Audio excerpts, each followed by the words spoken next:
Hari ini kita akan mendengarkan sebuah renungan dari Pastor Debbie Bashir. Siapkan hatimu, mari kita masuk dalam renungannya. Itu baik, sebagai orang Kristen, kita harus menjaga penampilan kita. Bukan soal merek, tetapi penampilan yang bervalue. Sekarang ini lagi heboh, anak-anak muda banyak yang tanya saya, "Bu, tatoan itu dosa ndak?" Saya cuma bilang begini, kamu tuh mau tatoan ngapain? Banyak perusahaan yang tidak terima orang yang bertato. Dari kecil anak saya itu, kalau saya ngajak ke Pernah nggak sih kamu merasa sudah melakukan segalanya dengan benar? Sudah berdoa setiap hari, sudah berusaha hidup baik, sudah bekerja keras, tapi rasanya hidup justru makin berat. Ada momen-momen di mana langit rasanya membisu, doa-doa kita seperti memantul di atap kamar, dan kita mulai bertanya dalam hati, "Tuhan, Engkau sebenarnya ada di mana? Kenapa hal ini harus terjadi padaku?" Kalau kamu pernah berada di titik itu, atau mungkin sedang mengalaminya hari ini, kamu nggak sendirian. Jujur, beberapa waktu lalu saya sempat berada di fase yang sangat melelahkan secara mental dan spiritual. Sampai akhirnya saya menemukan dan menyimak sebuah khotbah yang benar-benar menampar sekaligus memulihkan sudut pandang saya. Lewat video kali ini, saya ingin mengajak kamu duduk santai sejenak untuk membedah dan merefleksikan isi dari khotbah tersebut. Maksud dan tujuan saya membuat video ini sederhana. Saya ingin membagikan ringkasan poin-poin terpentingnya, memberikan pandangan serta opini pribadi saya, dan yang paling penting, bagaimana kita bisa menerapkan pesan ini ke dalam realitas kehidupan kita sehari-hari. Mari kita bahas bersama dengan hati yang terbuka.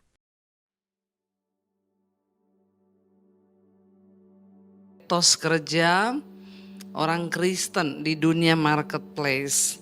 Bapak Ibu, seringkali ya kita berpikir bahwa ibadah itu adalah di gereja.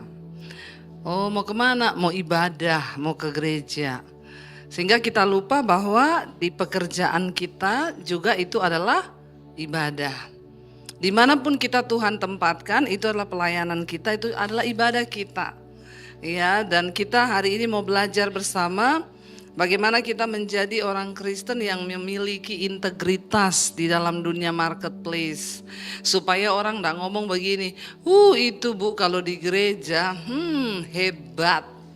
Tapi di kantor apa? Tidur. Di kantor apa? Nyolong. Ya, di kantor apa? Ya begitulah. Kita baca sama-sama ayat firman Tuhan yang tadi disampaikan Pak Gembala. Amsal 22 ayat 29. Kita baca bersama firman Tuhan ini. Amsal 22 ayat 29, apa yang dikatakan firman Tuhan? 1, 2, 3. Pernahkah engkau melihat orang yang cakap dalam pekerjaannya?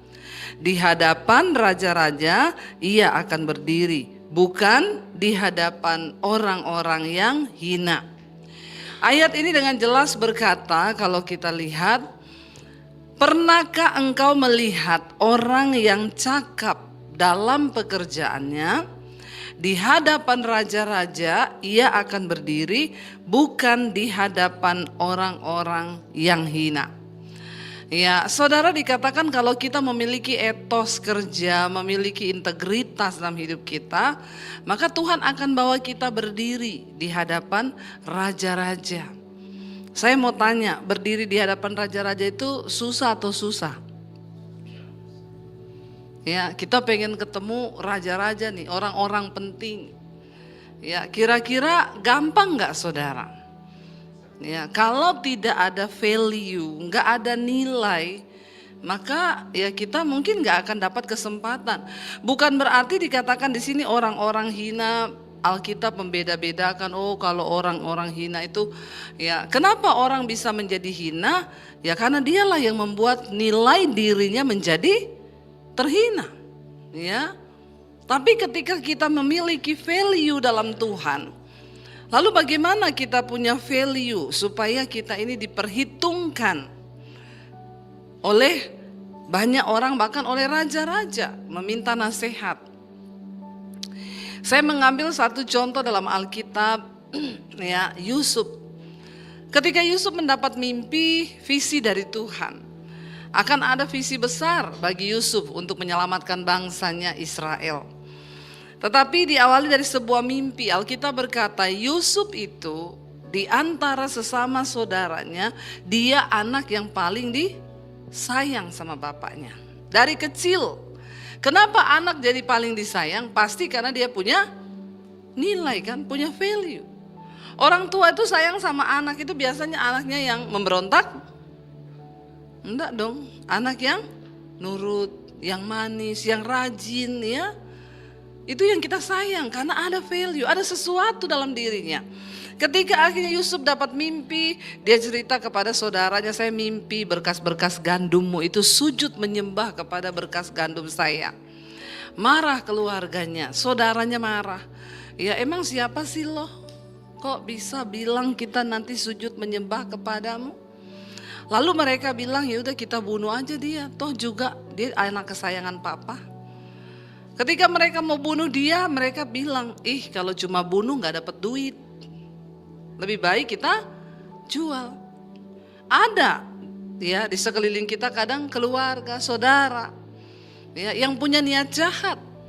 Tapi yang penting kita membangun hidup kita di dalam firman Tuhan, ada value, maka Tuhan membalikkan keadaan itu bagi kita. Amin saudara. Lalu ya apa yang terjadi? Yusuf dibuang, dijual sebagai budak di Mesir. Alkitab berkata Yusuf hidup takut akan Tuhan. Ya, apa itu takut akan Tuhan? Menjauhi kejahatan. Ketika Yusuf dilihat Potifar, dia ini orang yang takut akan Tuhan, hati tuannya percaya kepadanya. Kenapa? Yusuf punya value, punya nilai, punya etos kerja. Dia takut Tuhan, jujur, rajin bekerja.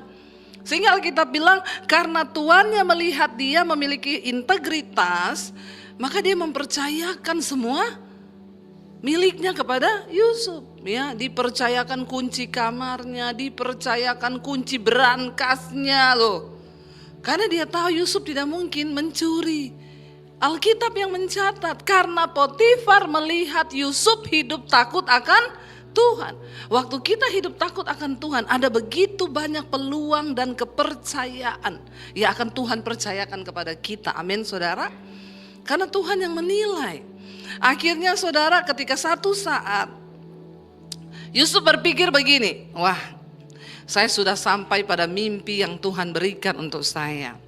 Di rumah Potifar dengan semua kekuasaannya. Tetapi Tuhan tahu tempat Yusuf bukan di rumah Potifar, tapi di istana raja. Lalu akhirnya Tuhan izinkan tante Potifar memfitnah Yusuf. Ya dikatakan Yusuf tuh ganteng, ya perawakannya ganteng. Ya akhirnya ya tante girang ini, tante Potifar ini. Menurut saudara tante Potifar cantik atau tidak? Yang bilang cantik siapa? Kenapa tahu? Tahu dari mana? Ya yang pertama karena dia istri pejabat toh. Nggak perlu operasi hidung, memang sudah mancung.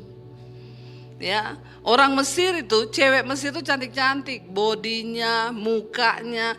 Yang paling jelek di Mesir paling cantik di sini. Ya, yang paling jelek di Mesir itu paling cantik di Indonesia lah. Ya, yang paling cantik di Indonesia itu paling jelek di Mesir.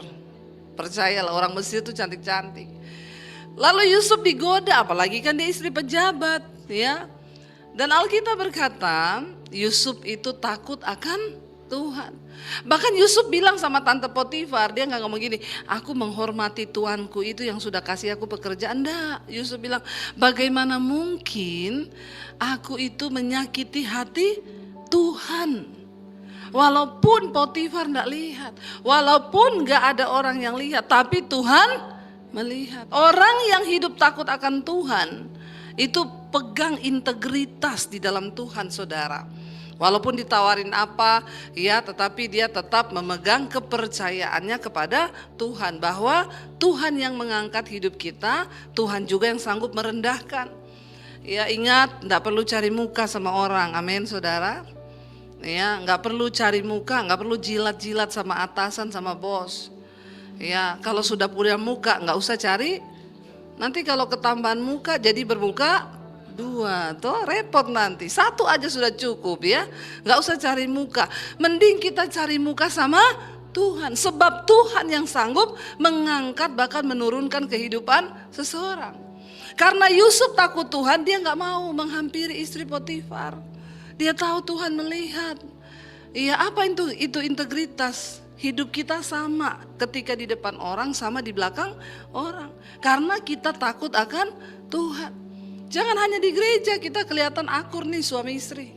Padahal pulang dari gereja di rumah ribut, bertengkar, berantem, malu sama setan. Amin. Ya, karena setan melihat hidup kita, ya. Mari kita menjadi orang yang berintegritas, saudara, terutama di hadapan Tuhan. Bukan cuma di depan orang supaya dilihat. Karena itu Alkitab bilang, lakukanlah segala sesuatu itu seolah-olah untuk Tuhan dan bukan untuk manusia, maka kita akan menerima upah dari Tuhan. Akhirnya Yusuf dipenjara. Saya percaya Potifar sangat mengenali Yusuf dan tahu banget bahwa Yusuf gak mungkin melakukan hal itu. Potifar juga kenal siapa istrinya.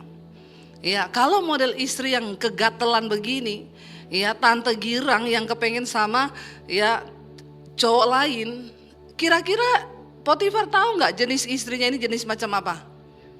Siapa yang paling tahu kita istri-istri? Suami kan? Bukan suami tetangga toh? Suami kita sendiri. Siapa yang paling tahu suami? Ya istri. Potifar tahu istrinya model perempuan kayak apa. Potifar juga tahu Yusuf orang yang seperti apa. Tetapi pada akhirnya Potifar harus mengorbankan Yusuf karena dia pejabat demi nama baik, ya. Seringkali ada yang harus dikorbankan. Untung Yusuf tidak ditemukan dengan mulut berbusa ya. Seperti yang lagi viral hari-hari ini kan. Harus ada yang dikorbankan demi nama. Tapi apakah Tuhan tidak tahu? Tuhan tahu semua kebohongan. Tuhan tahu semua dosa. Anak muda, Tuhan tahu hidupmu walaupun orang tuamu gak lihat kau. Jadilah anak muda yang punya integritas. Wanita-wanita, engkau yang belum menikah, gak usah kelepek-lepek kalau ada cowok laki-laki yang bilang, ih cantik banget, terus meong gitu, gak usah.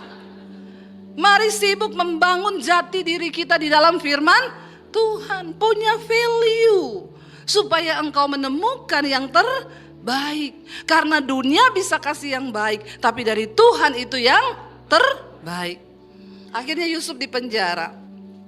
Yusuf tidak bersungut.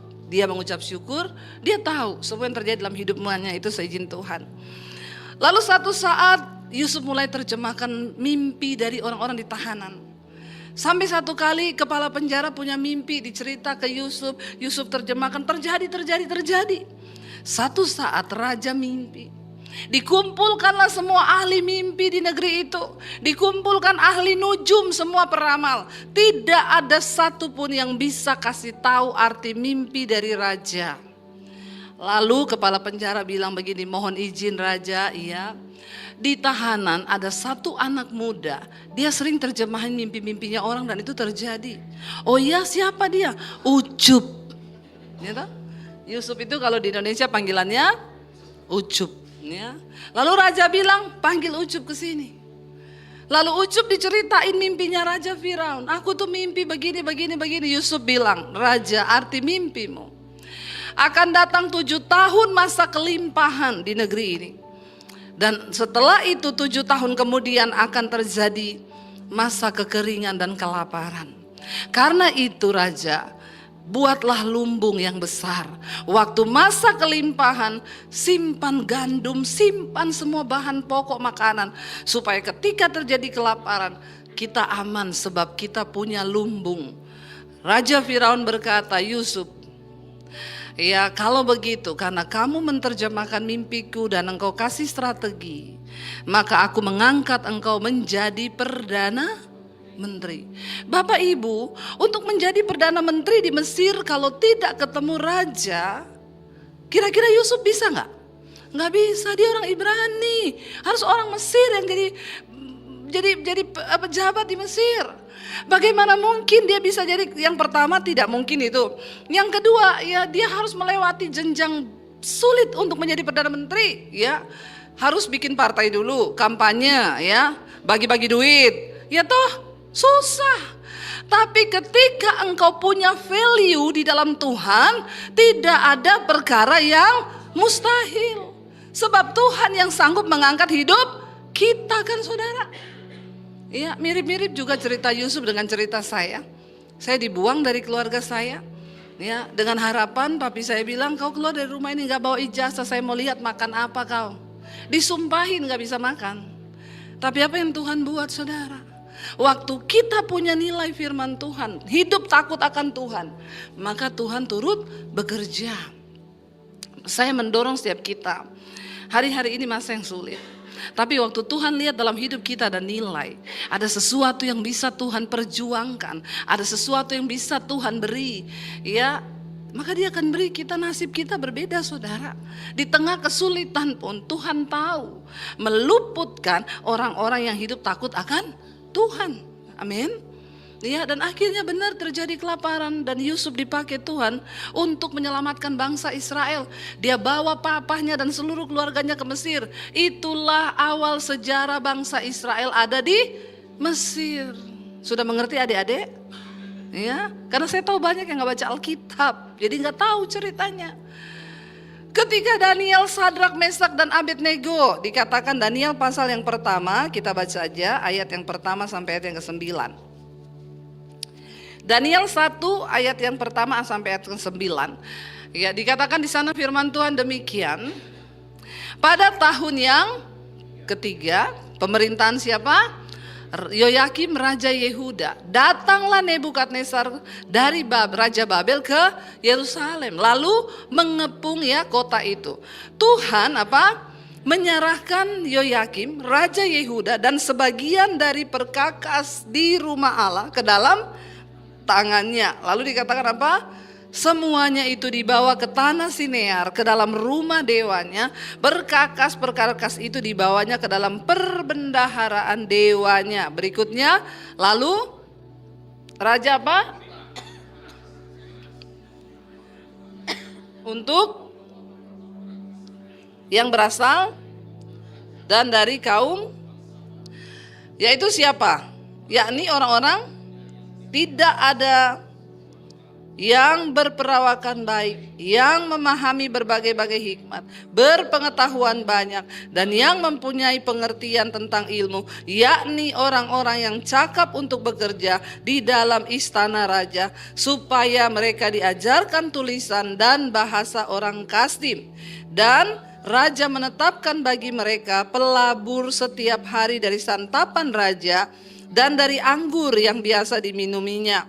Mereka harus dididik selama 3 tahun. Dan di antara mereka itu, yaitu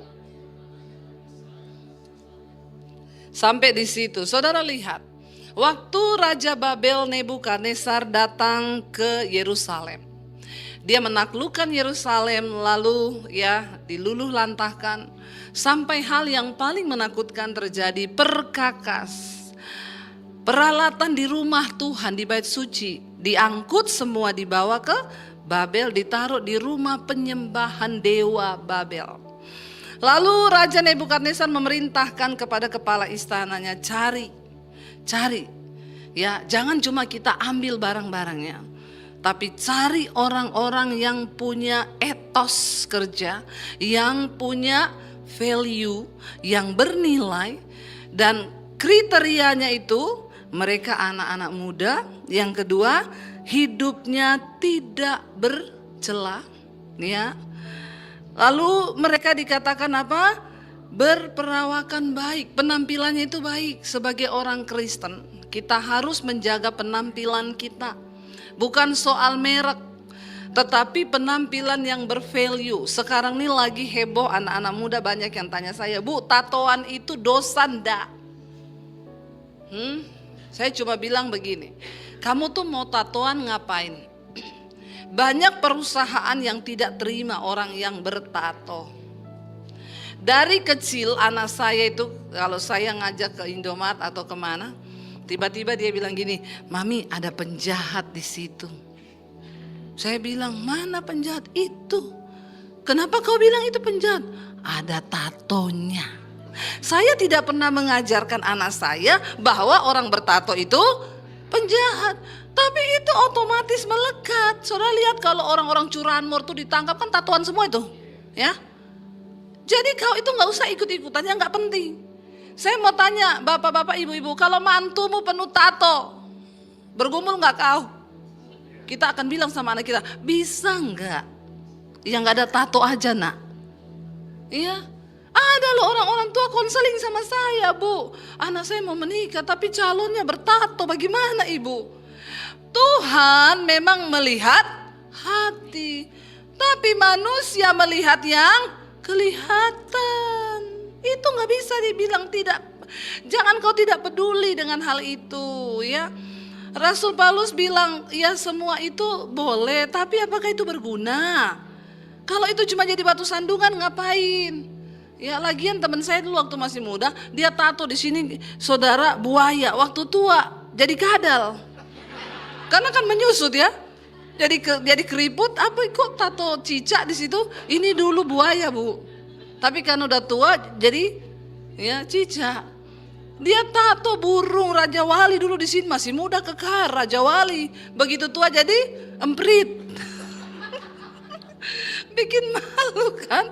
Nggak usah lah.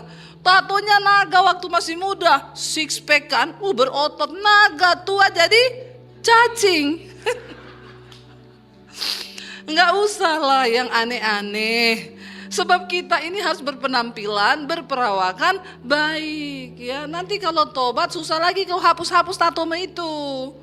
Banyak sekarang orang tobat disetrika lah apalah. Adik saya tatoan, dia bertobat terima Yesus. Saya mau setrika ini Deb. Nggak usah lah, Tuhan melihat hatimu kok. Kalau sudah begitu baru tuh ya. Tapi kalau kau baik-baik sekarang nggak usah anak muda ya, apalagi perempuan ya. Kita aja flex satu mau dihilangin. Kenapa dibikinlah sini tato segala macam ya. Nggak usah, karena manusia itu masih melihat yang kelihatan gitu ya. Lalu dikatakan di sana berperawakan baik, penampilannya baik. Ya, dan dibilang juga di sana mereka itu apa? Mempunyai pengertian, memiliki banyak hikmat, berbagai-bagai hikmat. Alkitab berkata, permulaan hikmat ialah takut akan Tuhan. Enggak mungkin kita bisa punya hikmat kalau tidak punya takut akan Tuhan. Orang yang punya hikmat itu orang yang punya takut akan Tuhan. Waktu kau punya hikmat, kau dicari banyak orang. Iya, kadang mau tanya hal ini. Lalu dikatakan di sana saudara, ya, dia juga mempunyai banyak berpengetahuan banyak. Tolong Bapak Ibu, jangan scroll yang nggak menentu itu di Instagram. Tambah-tambahlah pengetahuan di otak kita ini, ya, supaya kalau kau bicara ada sesuatu yang bernilai keluar dari mulutmu. Amin. Ya, kita kan enak kalau cerita sama orang, ya tiba-tiba keluar ilmu kesehatan karena kita belajar tentang kesehatan. Ya. Jadi kalau ada orang, iya itu loh orang tua saya itu Alzheimer. Kenapa ya? Oh, menurut studi. Nah, kan kemarin saya baca nih. Ya, tapi studinya harus yang benar, jangan saudara cari yang tidak benar infonya. Oh, menurut studi Bu, Alzheimer itu karena kurang protein, mungkin dia kurang telur. Ya, jadi kalau sudah tua itu harus banyak makan telur supaya nanti otaknya itu bisa ya ini bisa berpikir, bisa nggak gampang ini. Kita punya. Ya, kok Ibu Debbie tahu-tahu? Saya ini suka baca. Ya, kalau engkau punya nilai dalam dirimu, ya punya banyak pengetahuan, semua bisa dipelajari ibu-ibu. Nggak ada yang nggak bisa. Siapa di sini perempuan yang nggak bisa masak? Ya bisa Bu, masak air. Itu bukan masak, itu rebus. Ya, rebus telur Bu, itu nggak masak. Tidak ada perempuan yang nggak bisa masak. Kau bisa buka di YouTube sekarang. Nih ya, saya tiba-tiba bikin kue singkong. Anak saya bilang, ih enak dari mana? Kemarin Mami lihat. Sekarang Mami praktekin. Amin. Ya bisa jadi ide jualan tuh. Saya ini kalau nggak pelayan udah jualan terus saya ini. Ya masak saya coba semua. Ya dan kalau kita punya banyak pengetahuan, ya Tuhan tuh lihat saudara, isi hidupmu dengan hal-hal yang penting. Ya jangan cuma scroll nonton drama Korea CEO yang menyamar. Ya kau berharap-harap aja kau dilamar sama CEO yang menyamar. Ingat kau itu perintis bukan pewaris. Amin. Ya nggak usah mimpi-mimpi datang CEO, itu cuma ada di drama Korea dan drama Cina itu. Nggak ada di dunia nyata begitu, bohong itu semua. Mari buka otak kita, jangan isi terus dengan yang begitu. Seharian nonton drama box. Bapak-bapak juga banyak ini sekarang. Saya tahu model-model bapak-bapak ini yang suka nonton drama box. Ya sembunyi-sembunyi gini, nggak apa-apa. Lagi nonton drama box CEO yang menyamar. Ya ayo saudara, kita pakai hidup kita ini untuk nambah pengetahuan. Lalu dikatakan di sana, mereka yang punya pengertian tentang ilmu, orang yang rajin bekerja, yang jujur, punya etos, ya punya kemampuan. Seringkali kita tuh dengar orang itu, Bu, kalau di gereja pegawai saya itu, dia kalau doa bahasa rohnya sampai langit ke-7. Tapi malasnya auzubillahi minasyaitonir rahmanir. Banyak yang begini, Kristen, ya doa rajin, tapi di kerjaan malasnya minta ampun. Itu Bu, saya dulu pernah saudara, teman saya pendeta, dulu kan kita ini buka percetakan, ya, bikin buku-buku rohani. Jadi teman saya pendeta bilang, Bu kalau butuh karyawan, saya punya ini ya, orang gereja saya worship leader. Bagus kalau WL. Saya pernah lihat dia WL. Wah kalau WL itu bahasa rohnya. Malaikat bergetar. Saya terimalah ya. Lumayan ngasih kerjaan sesama anak Tuhan. Masuk saudara bekerja berapa bulan. Tiba-tiba ada satu toko buku tuh telepon pas saya ada di kantor. Saya angkat, iya Bu. Bu Debbie bisa nggak ditambahin buku yang bulan ini ya, karena kita kehabisan stok. Ya maaf ya Bu, aturannya kan bayar dulu stok-stok yang 2 bulan lalu ini udah nunggak. Bu, loh saya enggak pernah nunggak. Sudah bayar sama karyawan Ibu. Loh, kapan? Dia memang kalau nagih ke sini itu di luar jam kerja Bu, sore sama pacarnya. Oh, akhirnya dicek semua toko, ternyata dia tagih diam-diam. Saya panggil dia. Ya, mana uang setoran toko-toko? Kamu ternyata selama ini nagih diam-diam di luar jam kerja, uangnya mana? Maaf Bu, saya pakai dulu. Saya bilang kau kalau doa sih, maling saudara. Enggak jadi jaminan memang kadang-kadang. Iya. Di mana karakter Kristus kalau orang takut Tuhan menjadi orang percaya yang dapat dipercaya, maka Tuhan akan kasih kita kepercayaan yang besar. Daniel, Sadrak, Mesak, Abednego, mereka punya integritas yang luar biasa. Lalu mereka disayang sama raja karena jujur, memiliki banyak hikmat. Daniel juga terjemahkan mimpinya raja. Ya, lalu banyak hal, dan Alkitab berkata, kita baca apa yang mereka dapatkan saudara. Daniel 2 ayat 48 sampai 49. Kalau kita punya etos kerja, Tuhan promosikan, maka Tuhan beri kemuliaan saudara. Daniel 2 ayat 48 sampai 49, kita baca apa kata firman Tuhan. Lalu raja memuliakan Daniel, dianugerahinya lah dengan banyak pemberian yang besar, dan dibuatnya dia menjadi penguasa atas apa? Dan lalu ayat 49, atas permintaan siapa? Raja menyerahkan pemerintahan wilayah Babel itu kepada siapa? Sadrak, Mesak, dan sedang Daniel sendiri tinggal di, wow enggak saudara? Mereka ini orang Israel, diangkut ke Babel. Tiba-tiba ayat 48, coba balik, raja itu mengasihi Daniel sehingga dia memuliakan siapa? Daniel, orang yang takut Tuhan. Siapa Raja Babel? Orang yang tidak kenal Tuhan.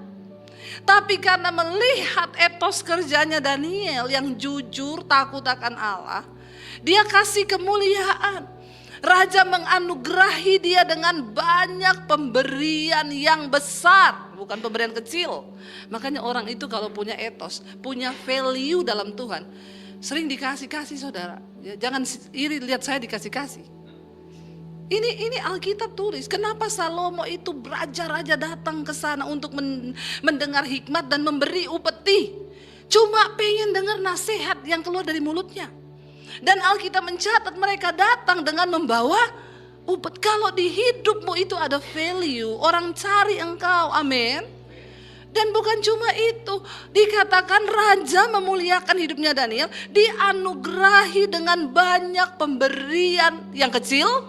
Enggak, diberkati dengan hal-hal besar. Bukan cuma itu, dibuatnya Daniel menjadi apa?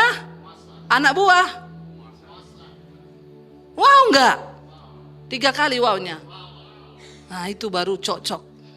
Bukan cuma 1 kali, 3 kali wow. Orang tuh kalau disertai Tuhan, kalau punya value, bernilai tinggi, takut Tuhan, jujur, dibuatnya Daniel menjadi penguasa atas fluid. Atas mana? Wilayah Babel. Bukan Bangka Belitung ini, bukan. Ini benar-benar Babel. Ya, bukan Bangka Belitung sana, itu Ahok. Ya, ini di Babel, bayangkan seluruh wilayah. Makanya Alkitab berkata, gubernurnya, bupatinya, wali kotanya, semua harus tunduk di bawah Daniel. Dan apa yang terjadi? Orang mulai iri. Biasa kalau orang diangkat Tuhan, banyak yang iri. Orang itu iri, seringkali melihat keberhasilan kita, itu kok bisa gitu, dia gak tahu prosesnya apa. Dan Alkitab berkata, gubernur, para wali kota, bupati bersepakat. Gini loh, ini kan orang baru. Orang lama apa orang baru? Orang baru, gak bahaya tah? Bahaya. Kita jatuhin yuk. Dan Alkitab berkata, satu-satunya kesalahan yang didapati dari Daniel, Sadrak, Mesak, dan Abednego dalam hal apa? Korupsi? Tidak. Dalam hal ibadahnya kepada Allah. Babel negara yang tidak mengenal Allah. Lalu para bupati, menteri, gubernur kan gak suka nih orang jujur naik kan. Mereka biasanya korupsi toh. Di mana itu?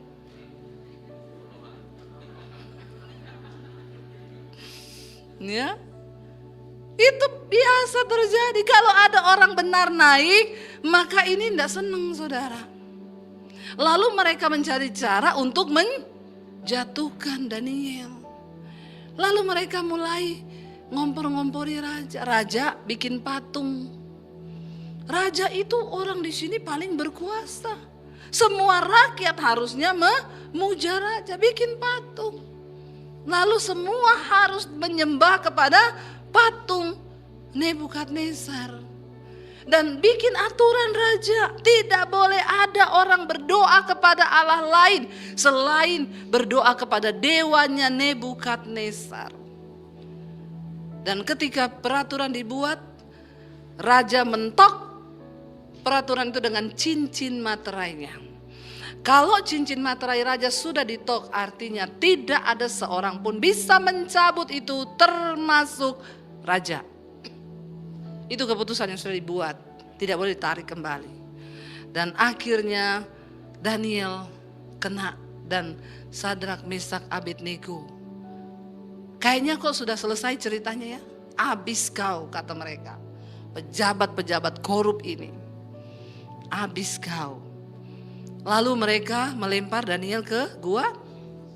Alkitab berkata, raja sangat sedih karena Daniel adalah orang yang dia kasihi, yang dia percaya. Raja pakai kain kabung malam itu, karena dia gak bisa tarik aturan itu sebab sudah ditok sama cincin materai raja. Apa yang dilakukan? Raja masuk ke istananya pakai kain kabung, sebab dia sedih. Datang penyanyi-penyanyi, datang makanan, raja bilang gak ada penyanyi malam ini. Aku berkabung karena orang yang aku sayang, Daniel, akan mati malam ini dimakan singa. Raja berkata, Daniel, aku minta maaf, aku gak bisa buat apa-apa. Tapi kalau Allah yang engkau sembah itu sungguh-sungguh mengasihi engkau dan berkuasa, maka Dia yang akan membebaskan engkau. Raja tidak tidur semalam-malaman.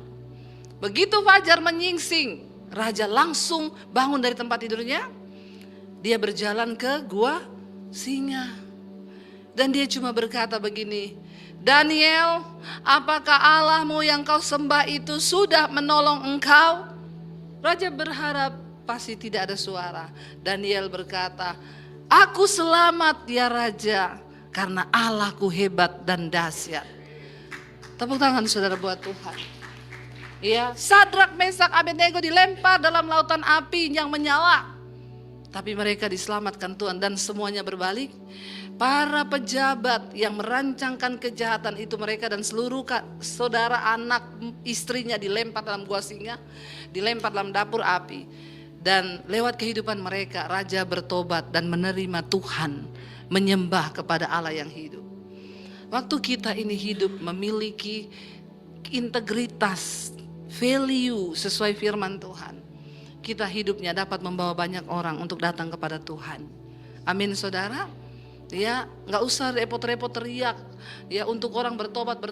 Ayo hidupi itu supaya itu menjadi bagian dalam hidup kita dan ada kuasa yang menyertai hidupmu sehingga orang akan melihat Yesus dan mereka akan datang percaya kepada Tuhan. Amin. Saya percaya, saya undang para imam musik, sekalipun masa-masa ini adalah masa-masa yang sulit. Anak muda, jangan andalkan ilmu yang kau punya. S1, S2, S23, S24 kayak Samsung. Sekarang udah S berapa Samsung? S26. Ya.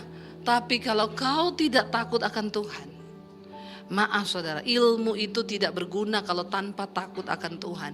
Sebab promosi itu hanya datang dari Tuhan. Dengan cara yang supranatural. Bagaimana Daniel, Yusuf yang tidak mungkin menjadi pejabat di negara yang tidak mengenal Allah, tapi Tuhan pakai hidup mereka untuk menjadi berkat. Secara garis besar, khotbah ini berfokus pada satu tema besar yang seringkali menjadi pergumulan setiap manusia.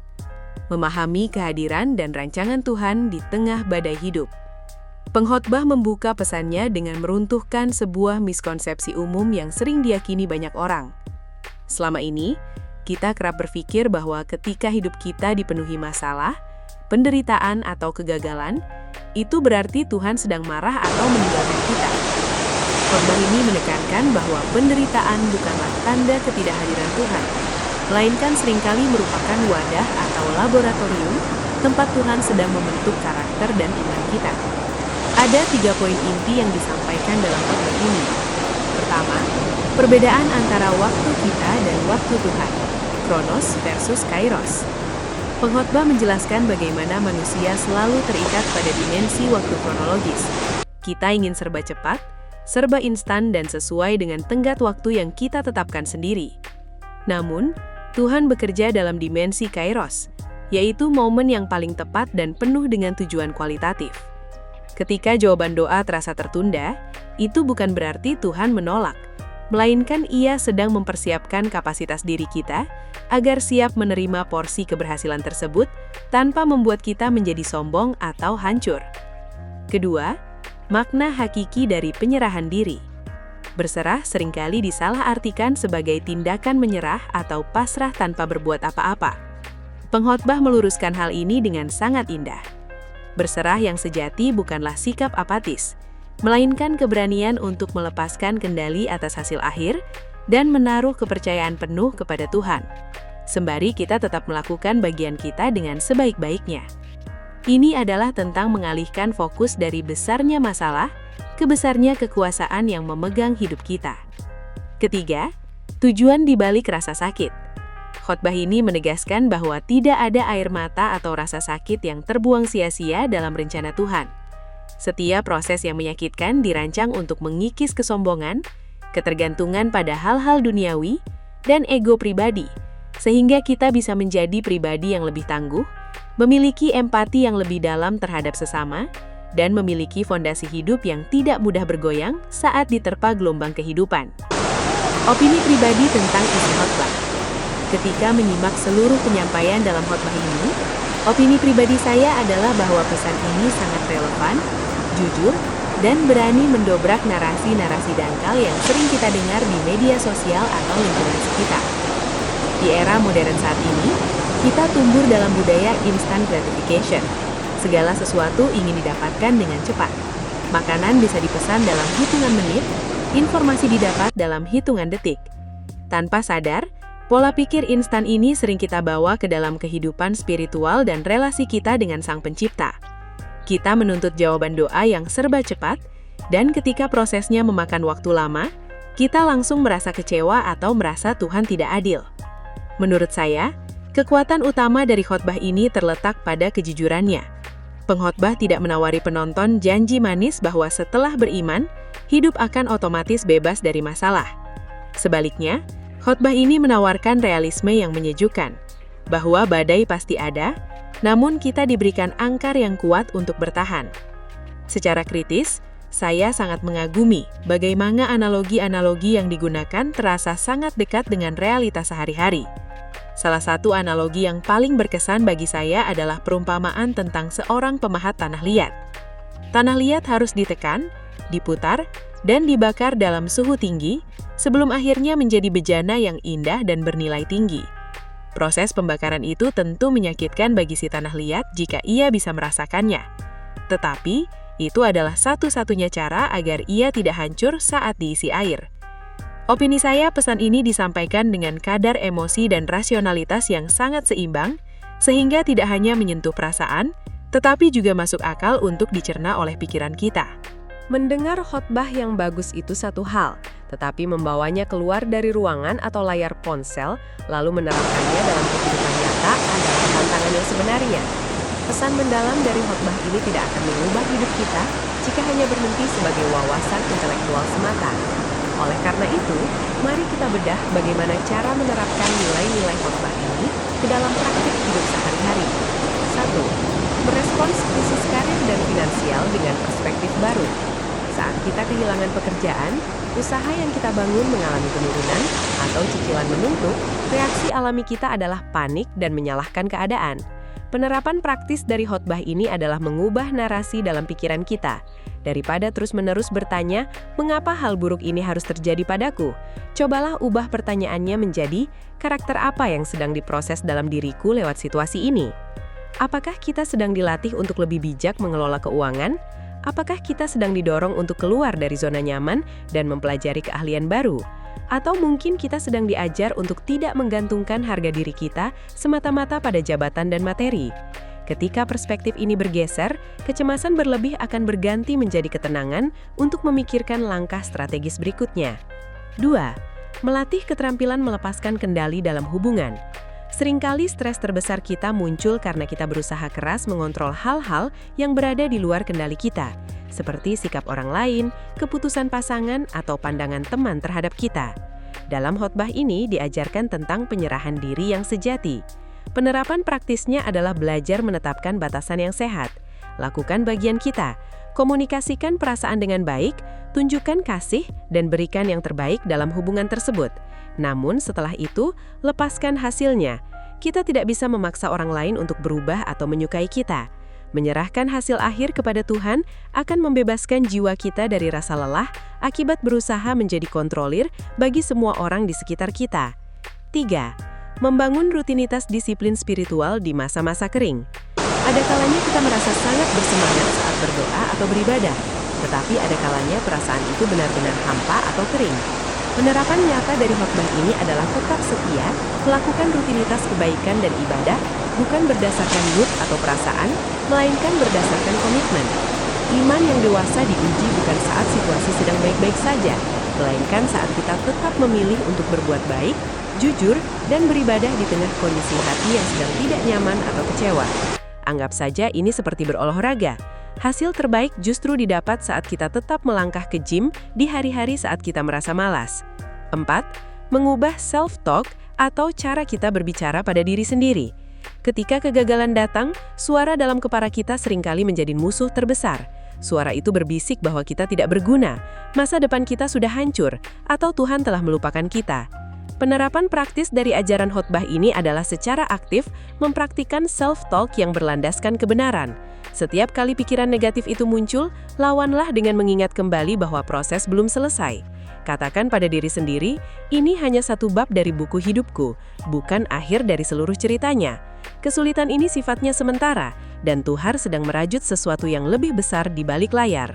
Dari seluruh perenungan terhadap isi khotbah ini, hal terbesar yang saya dapatkan secara pribadi adalah sebuah kedamaian batin yang baru.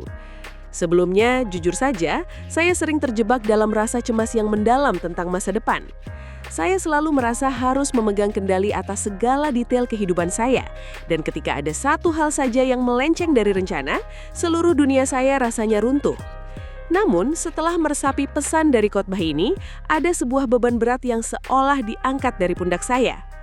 Pelajaran paling berharga yang saya dapatkan adalah pemahaman bahwa kepercayaan kepada Tuhan tidak diukur dari seberapa cepat masalah kita selesai, melainkan dari seberapa tenang hati kita di tengah badai yang belum reda. Saya belajar bahwa ketidakpastian dalam hidup bukanlah musuh dari iman, melainkan justru panggung di mana iman itu bekerja secara nyata. Khotbah ini memberi saya kesadaran baru bahwa Tuhan tidak pernah tertidur, tidak pernah terlambat, dan tidak pernah kebetulan dalam mengizinkan sesuatu terjadi. Setiap penundaan memiliki maksud pematangan, setiap rasa sakit memiliki potensi pemulihan, dan setiap jalan buntu seringkali merupakan cara Tuhan untuk mengarahkan kita ke pintu yang lebih baik. Opini pribadi saya menyimpulkan bahwa pada akhirnya, puncak dari perjalanan hidup kita bukanlah tentang seberapa sukses kita secara duniawi, melainkan seberapa utuh dan tangguh karakter yang kita miliki setelah melewati berbagai tempaan hidup. Teman-teman, itu tadi sedikit ulasan, pandangan pribadi dan penerapan nyata yang bisa kita ambil bersama dari khotbah yang sangat luar biasa ini. Sekarang, saya ingin mendengar cerita dari kalian. Apakah ada poin dari pembahasan tadi yang terasa sangat berhubungan dengan situasi yang sedang kamu alami saat ini? Atau mungkin kamu punya pengalaman pribadi tentang bagaimana kamu bisa bertahan dan bangkit melewati masa-masa sulit dalam hidupmu? Tuliskan cerita dan pemikiranmu di kolom komentar di bawah ini ya. Mari kita saling menguatkan dan berdiskusi dengan hangat di sana. Jika video ini memberikan dampak positif, memberi ketenangan, atau membuka sudut pandang baru buat kamu, jangan ragu untuk klik tombol like dan share video ini ke teman, keluarga, atau siapapun yang mungkin sedang membutuhkan kata-kata penguatan hari ini. Dan buat kamu yang belum bergabung dalam komunitas channel ini, silakan tekan tombol subscribe dan nyalakan lonceng notifikasinya agar kita bisa terus belajar dan bertumbuh bersama lewat konten-konten berikutnya. Terima kasih banyak sudah meluangkan waktu berharga kalian untuk menonton video ini sampai selesai. Tetap semangat, jaga kesehatan mental dan spiritualmu, dan ingatlah bahwa kamu tidak pernah berjalan sendirian. Sampai jumpa di video selanjutnya.